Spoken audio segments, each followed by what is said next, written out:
మోకాళ్లలో గుజ్జును పెంచి నొప్పిని తగ్గించి సర్జరీని దూరం చేసే ఫ్రీడమ్ వాక్. వాళ్ళిద్దరూ బావబావమరుదులు. ఇద్దరు ఒక తల్లి కడుపున పుట్టకపోయినా ఒకరంటే ఒకరికి ఎంత ఇష్టం. ఇద్దరు ఎంతో ఆప్యాయంగా కలిసుండేవారు. బావకు ఏ చిన్న ఆపదొచ్చినా బావమరిది, బావమరిదికి ఏ కష్టం వచ్చినా బావ, ఇలా ఆపదలో తోడుండేవారు. వీరి అనుబంధం చూసి విధి వెక్కిరించింది. రోడ్డు ప్రమాదంలో బావమరిది తీవ్రంగా గాయపడ్డాడు. దీంతో కొన్ని రోజుల పాటు మంచానికే పరిమితమయ్యాడు. దీంతో బావమరిది కోసం బావ ఏకంగా 70 కిలోమీటర్లు మోకాలిపై నడిచి ప్రస్తుతం అందరినీ ఆశ్చర్యానికి గురిచేశాడు. ఈ ఘటన హనుమకొండలో జరిగింది.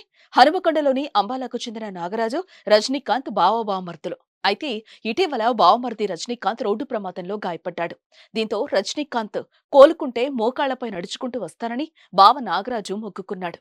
అయితే ఇటీవల రజనీకాంత్ ఆరోగ్యం మెరుగుపడడంతో అంబాలి నుంచి ఆయనవల్లులోని మల్లికార్జున స్వామి ఆలయం వరకు సుమారు 70 కిలోమీటర్ల మోకాళ్లపై నడుచుకుంటూ వెళ్లి మొక్కులు తీర్చుకున్నాడు నాగరాజు. నిజంగా గ్రేట్ కదా.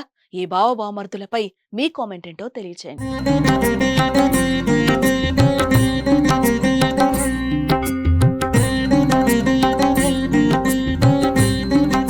సుమన్ టీవీలో మీ పర్సనల్ అండ్ బిజినెస్ ప్రమోషన్స్ కోసం కింది నెంబర్కి కాంటాక్ట్ చేయండి.